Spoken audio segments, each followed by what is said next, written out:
Assalamu alaikum dear students, welcome to Shah Group Education channel. This is your biology class and I am your teacher Sarumer All. Students chapter number 2 जिसका नाम है solving a biological problem. आज के lecture में हम इस chapter के MCQs को सॉल्व करेंगे। पहला एमसीक्यूज हमारे पास है from chapter number 2, a systematic approach followed by a biologist to resolve a biological problem is called. यानी कि किसी भी बायोलॉजिकल प्रॉब्लम को जब बायोलॉजिस्ट ने सॉल्व करना होता है तो जो सिस्टमैटिक अप्रोच वो अपनाता है, जो सिस्टमैटिक मेथड वो अपनाता है, उसको क्या कहा जाता है? Epidemics, biological problem, biological method या फिर नन ऑफ दिस, यानी कोई भी नहीं। तो एक बायोलॉजिस्ट किसी भी बायोलॉजिकल प्रॉब्लम को सॉल्व करने के लिए जो सिस्टमैटिक मेथड अपनाता है उसको हम बायोलॉजिकल मेथड कहते हैं। Next MCQs, biological problems can be.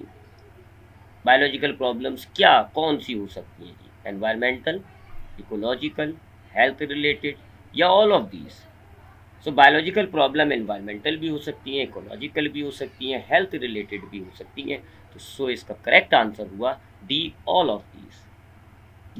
अगला MCQ, select the correct sequence of biological method. आपको 4 सीक्वेंसेस दी जा रही हैं, इसमें से बायोलॉजिकल मेथड की जो करेक्ट सीक्वेंस होती है उसको आपने बताना है।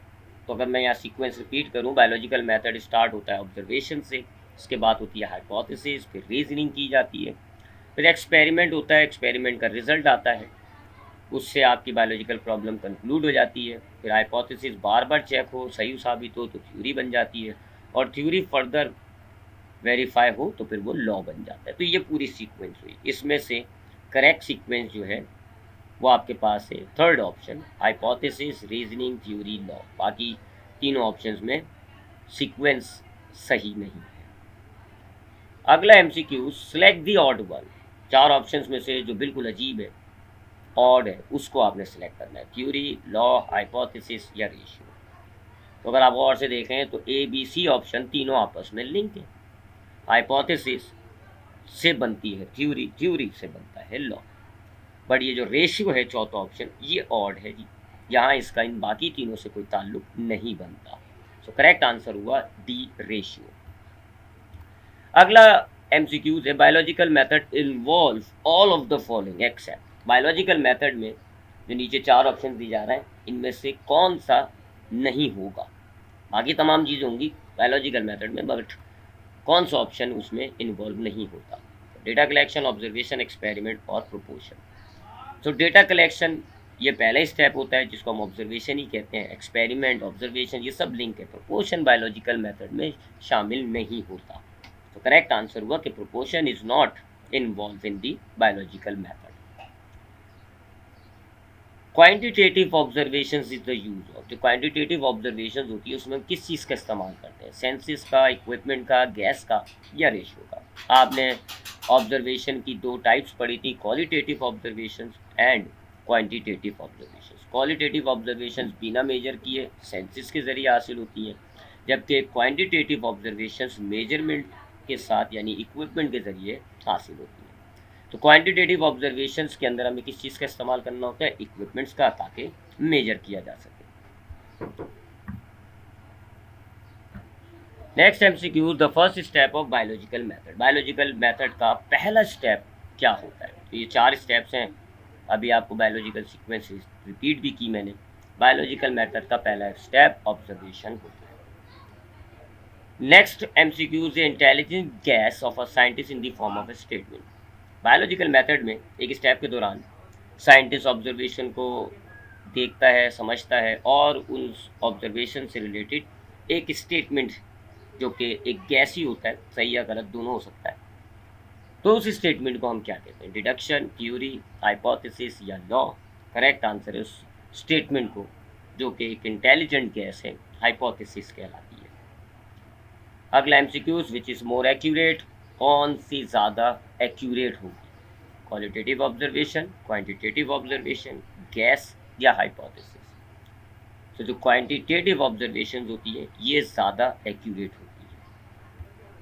The reasoning that move from specific to general. वो रीजनिंग जिसमें हम स्पेसिफिक रिजल्ट से जनरल रिजल्ट बनाते हैं क्या कहलाती है? Hypothesis, inductive reasoning, pictorial illustration या डेटा एनालिसिस। करेक्ट आंसर हुआ बी, इंडक्टिव रीजनिंग कहलाती है। और अगर यहाँ थोड़ा सा इन्वर्स कर दिया जाए, the reasoning that move from general to specific, तो फिर वो डिडक्टिव हो जाती है। Practical performance of a scientist to identify the real cause of problem.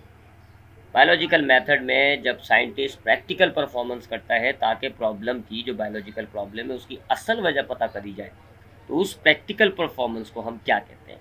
Expression, observation, conclusion या एक्सपेरिमेंट। सो प्रैक्टिकल परफॉर्मेंस जो साइंटिस्ट बायोलॉजिकल मेथड में करता है उसको एक्सपेरिमेंट कहा जाता है।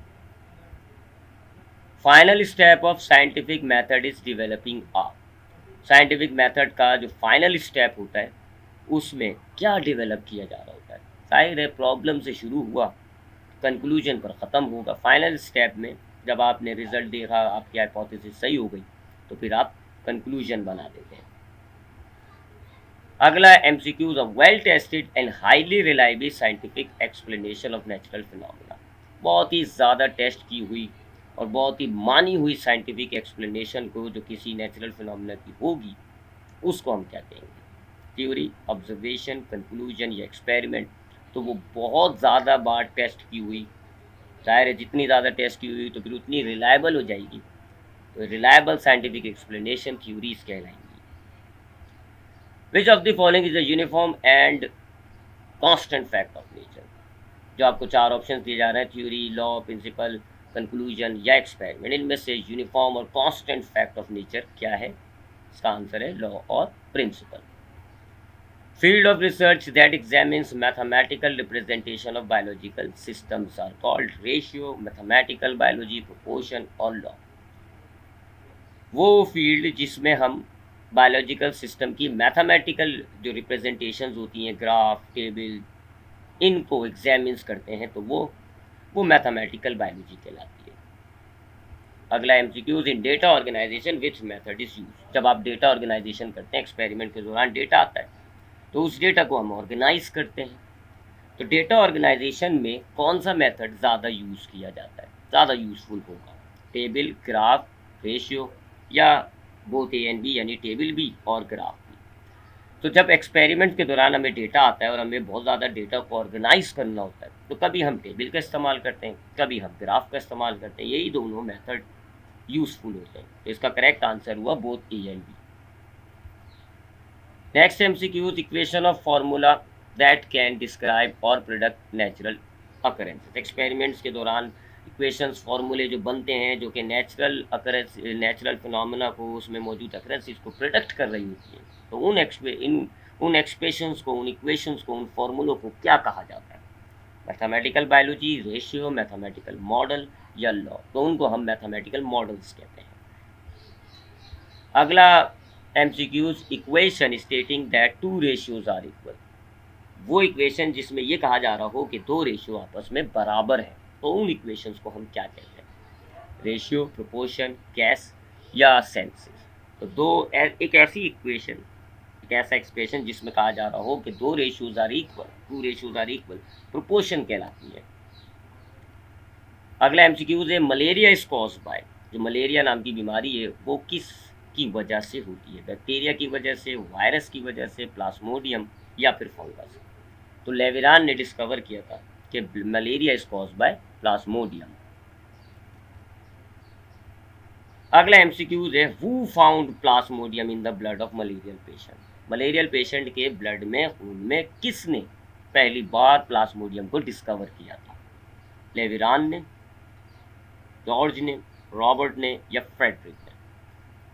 तो वो पहला शख्स जिसने मलेरिया पेशेंट के ब्लड में प्लाज्मोडियम डिस्कवर किया था वो था फ्रेंच फिजिशियन लेविरान। ये थे जी चैप्टर नंबर 2 के एमसीक्यूज। इंशाल्लाह नेक्स्ट क्लास में मुलाकात होगी। ख्याल रखिएगा अपना। अल्लाह हाफ़िज़।